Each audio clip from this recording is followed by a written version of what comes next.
మిత్రులారా,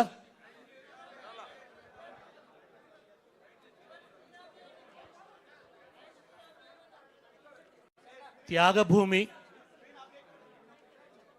రణభూమి, ఉజ్వలమైనటువంటి చారిత్రక అస్తిత్వం ఉన్నటువంటి నేల, మహోన్నతమైనటువంటి వారసత్వం ఉన్నటువంటి నేల, తను చేసిన పోరాటాలతో ప్రపంచం తన దిక్కు చూసేలాగా ఒక అద్భుతమైనటువంటి కాలాన్నే వెలిగించినటువంటి నేల మన తెలంగాణ. అంతర్గత వలస సమైక్యవాద సంకెళ్లను తెంచుకొని అస్తిత్వ సూర్యుడు వెలిగిన రోజు ఇవాల్టి 2వ జూన్ రాష్ట్ర అవతరణ దినోత్సవం. ఈ సందర్భంగా యావత్ తెలంగాణ ప్రజలకు ఈ ఉద్యమంలో పాల్గొని, ఈ ఉద్యమంలో ఉద్విగ్నమైనటువంటి భాగస్వామ్యాన్ని పంచుకొని, దయచేసి కొద్దిగా ఉద్విగ్నమైన భాగస్వామ్యాన్ని పంచుకొని కేసీఆర్ గారు ఒక్క పిలుపిస్తే రోడ్లు జనసముద్రాలైతే, యూనివర్సిటీలు యుద్ధ మైదానాలుగా మారిపోతే, ప్రతి బిడ్డ ఎగిసిపడి లాఠీ దెబ్బలను తట్టుకొని ఇనుప కంచెల మీద పడి 1000 కుట్లు పడ్డా కానీ నోటి నిండా జై తెలంగాణ అన్న రణనినాదాన్ని దిక్కులు పిక్కటిల్లేలాగా గర్జించి భూమిపుత్రుల పోరాటాల్లోనే ఒక నూతన అధ్యాయాన్ని సృష్టించినటువంటి మహత్తర పోరాటంలో పాలు పంచుకున్న ప్రతి ఉద్యమకారుడికి భారత రాష్ట్ర సమితి వినమ్రంగా నమస్కరిస్తున్నది. వాళ్ళందరినీ పేరు పేరున తలుచుకుంటున్నది. 3 ఉద్యమాలకు సాక్షి. 1952 ముల్కీ ఉద్యమం, 69 తెలంగాణ రాష్ట్ర సాధన ఉద్యమం, మళ్ళీ మలిదశ తెలంగాణ ఉద్యమం.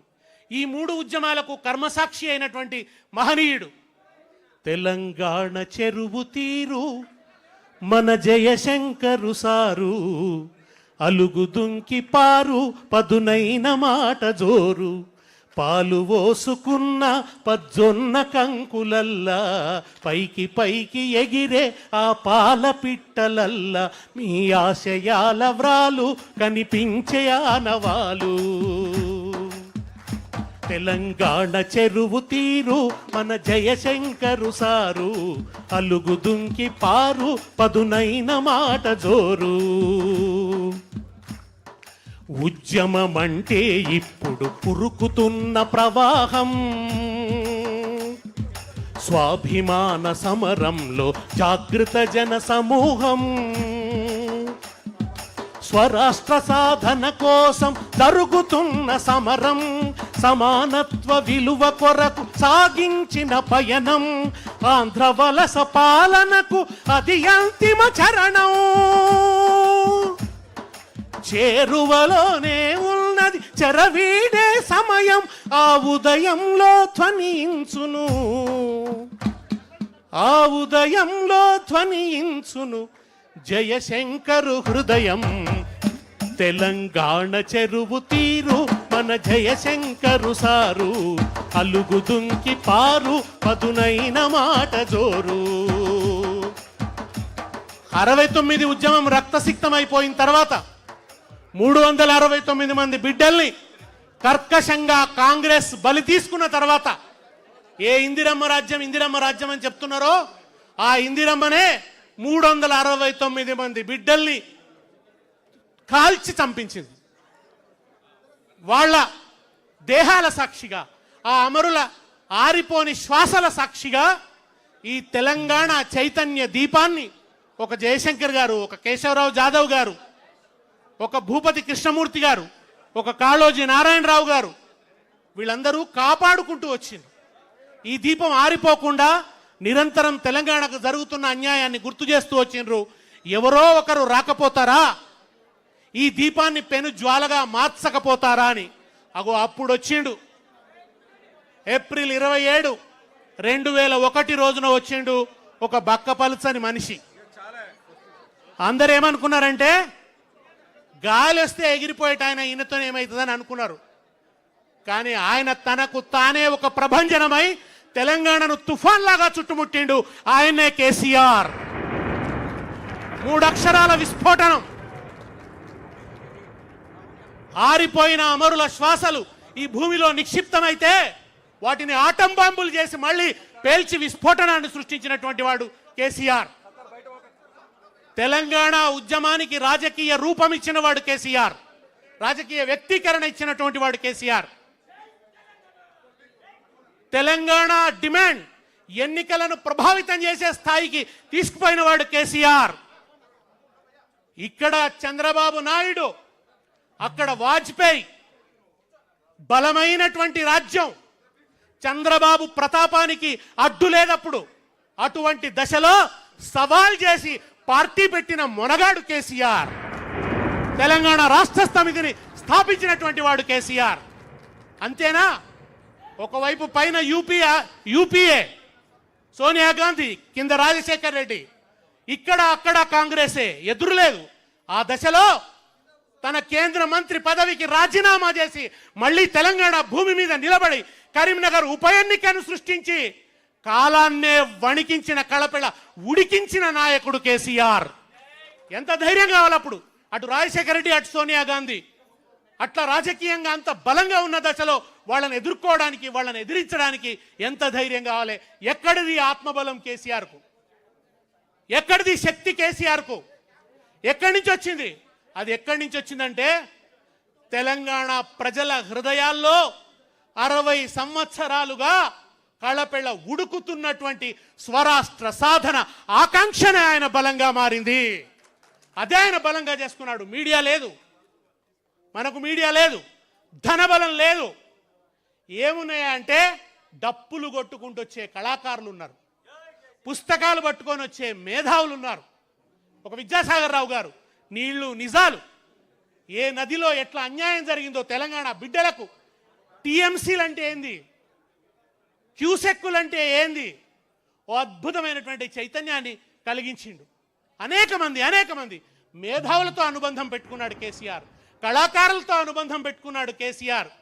డాక్టర్లతో అనుబంధం, లాయర్లతో అనుబంధం, తెలంగాణలోని ప్రతి సమూహంతో అనుబంధాన్ని పెట్టుకొని ఓ అద్భుతమైనటువంటి పోరాటాన్ని నిర్మించి ఢిల్లీ పీఠాన్ని గజగజ వణికించి ఇటు పార్లమెంటు, అసెంబ్లీ, ప్రతి ఇటుక పెళ్ళ కూడా వణికిపోయేలాగా ప్రళయ గర్జన చేసి చివరికి ఎన్నికలకు ముందు జై తెలంగాణ, ఎన్నికలకు ముందు నై తెలంగాణ అనే కుట్రను అమలు చేస్తుంటే పదవులు పణంగా పెట్టడమే కాదు, ప్రాణాన్ని కూడా పణంగా పెడతానని కేసీఆర్ చచ్చుడో తెలంగాణ వచ్చుడో అని రణనినాదం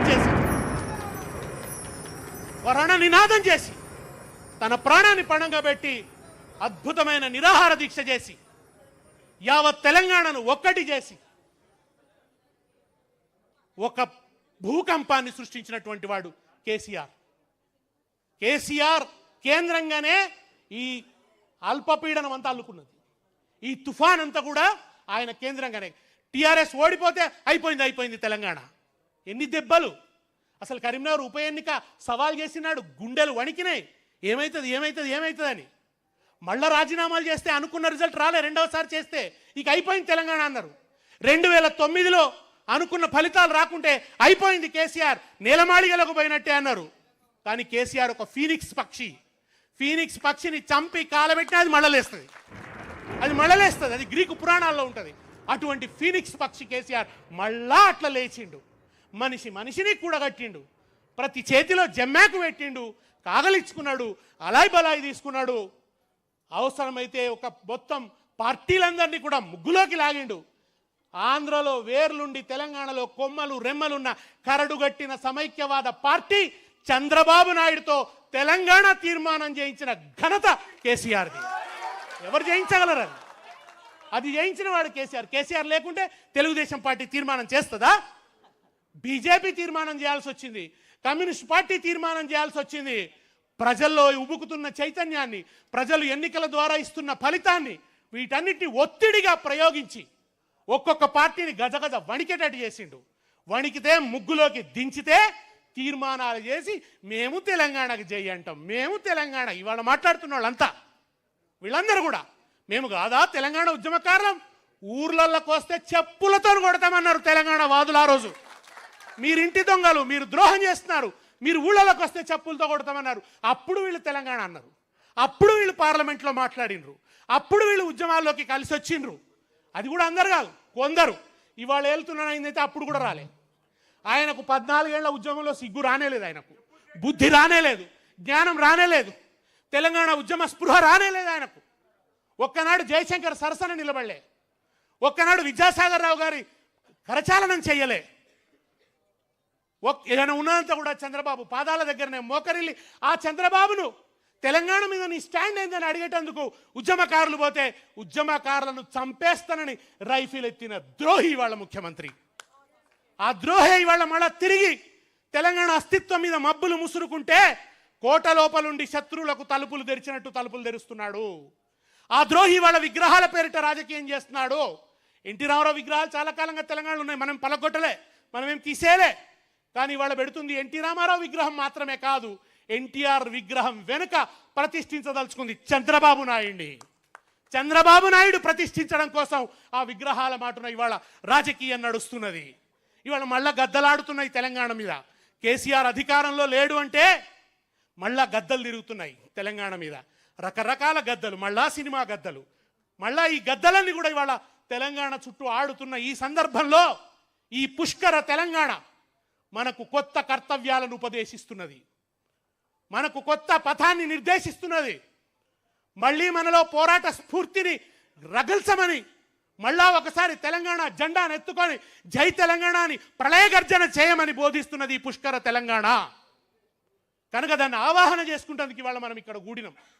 ఇవాళ మళ్ళా మరో పోరాటానికి శ్రీకారం చుట్టడానికి, మళ్ళీ ఆనాటి ఉద్యమ స్ఫూర్తిని మళ్ళా నిలువెల్ల నింపుకోవడానికి ఇవాళ ఇక్కడ మనం జమకూడినం. ఈ అవతరణ దినోత్సవంలో ఎన్నో ఉద్యమాలు జరిగినాయి తెలంగాణలో. తెలంగాణ రైతాంగ పోరాటం జరిగింది, అది ఆశించిన గమ్యం చేరలే, అర్ధాంతరంగా అణచివేతకు గురైపోయింది. దుఃఖం, భూమి కావాలన్నాడు, భూమి రాలే, చేతులున్న తుపాకీ కూడా పోయింది. తర్వాత 69 ఉద్యమం జరిగింది, అది కూడా అర్ధాంతరంగా విరామానికి గురైంది. జయశంకర్ గారు అనేది విరామమే తప్ప విరమణ లేదు అనేవాడు, అది విరామానికి గురైంది. ఆ రోజు పిచ్ బ్యాట్లింగ్, ఒక రణక్షేత్రంలో అటు పోలీసులు ఇటు ఉద్యమకారుల నుండి కొట్లాడిండ్రు, రక్తం గారింది, తెలంగాణ నేలను రక్తంతో తడిపిండ్రు. నేను ఎప్పుడూ ఒక మాట అంటా, కేసీఆర్ వచ్చేదాకా ఈ నేల మీద పారింది రక్తమే, కేసీఆర్ వచ్చిన తర్వాతనే సాగునీరు పారింది తెలంగాణ నేల మీద. అప్పటిదాకా రక్తమే పారింది, రక్తమే పారిచ్చారు. నీళ్ళు అడిగితే రక్తం, నిధులు అడిగితే రక్తం, ఎన్కౌంటర్లు, కరెంట్ అడిగితే రక్తం, పోలీస్ స్టేషన్లో వేసి కొట్టిండ్రు, స్టేషన్ల దగ్గరకు పోయి కరెంట్ అడిగితే నక్సలైట్లను లోపల పారేసారు. ఆ నక్సలైట్ ఉద్యమం కూడా ఒక విషాదాంతమైపోయింది. అత్యద్భుతమైన ఫలితాలు సాధించింది, భూస్వామ్యాన్ని కూల్చింది, కానీ అది కూడా ఆశించిన గమ్యం చేరలేదు. ఆశించిన గమ్యం చేరి తీరాన్ని ముద్దాడిన ఉద్యమం తెలంగాణ రాష్ట్ర సాధన ఉద్యమం. తెలంగాణ చరిత్రలో తీరాన్ని ముద్దాడిన ఉద్యమం, తీరం చేరిన నౌక, తీరం చేరిన నావ తెలంగాణ ఉద్యమం అయితే దాని నావికుడు, తుఫానుల్లో కూడా ఆ పడవను నడిపిన నావికుడు కేసీఆర్. కేసీఆర్ లేకుంటే ఆ నావ సాఫీగా నడిచేది కాదు. ఇవాళ అనేక మంది మాట్లాడేటోళ్ళు మోపైనరు, అనేక మంది దాన్ని క్లెయిమ్ చేసుకుంటారు. సక్సెస్కు అనేక మంది వారసులం అంటారు, ఫెయిల్యూర్ అప్పుడు ఎవడు రాడు. కానీ 2009లో సార్ కొంచెం దెబ్బతింటే రాళ్ల మీద రాళ్ళేయాలని చూసిండ్రు, తెలంగాణ అయిపోయిందని మాట్లాడినరు. వాళ్ళందరూ ఇవాళ మేమంటే మేమని మాట్లాడుతున్నారు. అందుకే ఒక ఆఫ్రికన్ సామెత ఉంది, కేటీఆర్ గారు కూడా ఎప్పుడు చెప్తారు, సింహాలు తమ గురించి తాము చెప్పుకోకపోతే వేటగాళ్ళు చెప్పే పిట్ట కథలే చరిత్ర అవుతాయి. కనుక ఈ వేటగాళ్ల పిట్ట కథలే ఇవాళ చలామణి చేస్తున్నది పచ్చ మీడియా, ఎల్లో జర్నలిజం. ఇవాళ దాన్ని ప్రచారం చేస్తున్నారు. ఈ దశలో తెలంగాణ అస్తిత్వం మీద మమకారం, తెలంగాణ మట్టి మీద అనురాగం, తెలంగాణ నీళ్లలో ఉన్న పౌరుషం, తెలంగాణ గాలిలో ఉన్న రేషం, వీటన్నిటిని నింపుకున్న పార్టీగా బాధ్యత ఉంది. మనం కొన్నిసార్లు ఆవేశంగా మాట్లాడం, అవతల అనుకుంటారు వీళ్ళు ఆవేశంగా కొంతమంది మంచిగా వచ్చారు, ఏ బాధ్యత లేనివాడు ఎట్లా పడితే అట్లా మాట్లాడతాడు, వాళ్ళది ఏం పోయింది? ఏమైనా మాట్లాడతాడు. కానీ ఏం మాట్లాడినా ఆచితూచి మాట్లాడాలి. దెబ్బతినొద్దు, ఆయువు పట్టు మీద దెబ్బదాకొద్దు అనే విజ్ఞత ఉన్నవాడు కేసీఆర్. అందుకే అహింసాయుతంగా శాంతియుత పంథాలో నడిపిండు ఆయన. ఎవరు చనిపోవద్దు అనుకున్నాం, ఆ బిడ్డలు అట్లా ఆహుతి అవుతారని మనం అనుకోలే. ఓ శ్రీకాంత్ చారి మరణించినాడు, ఎంత దుఃఖాన్ని అనుభవించినాం. ఎవరు అనుభవించారు ఆ పెయిన్ అంతా, ఆ బాధ అంతా కూడా? ఒక యాదిరెడ్డి, ఒక కిష్టయ్య, ఒక ఇషాన్ రెడ్డి, ఎంతమంది బిడ్డలు. ఈ బిడ్డలు ఆహుతి అవుతుంటే వాళ్ళు ఒక ఇట్లా అగ్ని జ్వాలల్లాగా వాళ్ళు అట్లా దగ్ధమైపోతుంటే మనం కదా బాధపడ్డాం, మనం కదా పోయినాం. అయ్యో వీళ్ళు ఎందుకు ఇట్లా ఈ బిడ్డలు రాలిపోతున్నారు. జయశంకర్ గారు ఎప్పుడు చెప్పేది, ముందు పోతే మేం పోతామయ్యా, మీరెందుకు పోతారు, ప్రాణాలు పోతేనే తెలంగాణ వస్తుంది అనుకుంటే మేం పోతామయ్యా అని చెప్పేవాడు ఆయన. పాపం జయశంకర్ గారు ఎప్పుడు. కేసీఆర్ గారు కూడా ఆయన ఎప్పుడు, నేను చాలాసార్లు చెప్పాను, ఆయన లోపల ఒక వర్షం కురుస్తూ ఉంటుంది. ఎన్నిసార్లు దుఃఖపడ్డాడు, కానీ బయటకి నాయకుడు దుఃఖంతో కనిపించొద్దు. కేసీఆర్ ఎప్పుడు సెల్ఫ్ పిటీని చూపించాడు, బయటకు వచ్చి నిస్సహాయంగా మాట్లాడాడు ఆయన ఎప్పుడు. ఎందుకంటే నాయకుడు ధైర్యంగా ఉండి ముందట నడిస్తేనే శ్రేణులు వెనక నడుస్తాయి. నాయకుడే డీలా పడ్డట్టు చేస్తే ఉద్యమం డీలా పడుతుంది. అందుకని ఆయనలో ఎప్పుడు మీరు సెల్ఫ్ పిటీ కనిపించదు. దానికి కొంతమంది అహంకారం అని పేరు పెడతారు. అది అహంకారం కాదురా, అది తెలంగాణ అస్తిత్వ అస్మిత. ఆ అస్తిత్వం పట్ల ఉండేటువంటి ఒక స్వాతిశయం తప్ప, అది అస్తిత్వం నుంచి వచ్చిన స్వాతిశయం తప్ప వ్యక్తిగతమైన స్వాతిశయం కాదు కేసీఆర్ది. ఆయనంటేనే తెలంగాణ జెండా. కనుక ఆ జెండా అట్లా సమున్నతంగా ఉండాలి అని చెప్పి తన వ్యక్తిత్వాన్ని అట్లా కాపాడుకుంటున్నవాడు, తెలంగాణ అస్తిత్వాన్ని కాపాడుతున్నవాడు, తెలంగాణ ఉనికి కోసం తాపత్రయవాడు, తెలంగాణ బిడ్డలకు నీళ్ళు ఇచ్చినవాడు, తెలంగాణ బిడ్డల తరతర ఇవాళ ఏముందే, నేను రేషన్ కార్డులు ఇస్తా, నేను లేకుంటే మన ఏదో ఇండ్లు కట్టించి ఈ పనులతో సరిపోతుంది. కానీ కేసీఆర్ చారిత్రక సంధి దశలో వచ్చిండు. తరతరాల సమస్యలు పరిష్కారం చేయాల్సిన పెద్ద ఒత్తిడి బాధ్యతను తన తల మీద మోసిండు కేసీఆర్. అది మామూలు ఒత్తిడి కాదు. నదీ జలాలు తెచ్చిండు, ఎన్నో ఏళ్ల నుంచి ఉన్న కరెంట్ సమస్యను పరిష్కారం చేసిండు, మంచినీటి సమస్యను పరిష్కారం చేసిండు, పంట పండేటట్టు చేసిండు. కండ్ల మంటనే తప్ప పొలాన్ని చూసినప్పుడల్లా పంటనెన్నడు చూసుకొని తెలంగాణ రైతు నిబ్బరంగా బతికిండు, నిరందిగా బతికిండు కేసీఆర్ ఉన్నప్పుడు.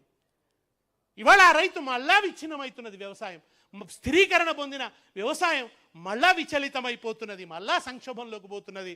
అందుకనే ఇవాళ నువ్వే కావాలే, నువ్వే రావాలే, కర్రు సాగాలే, కలత తీరాలే అంటున్నది తెలంగాణ ఇవాళ. కేసీఆర్ని అందుకే పిలుస్తున్నది. కనుక ఈ దశలో మిత్రులారా, మనం ఈ అవతరణ దినోత్సవాన్ని జరుపుకుంటున్నాం.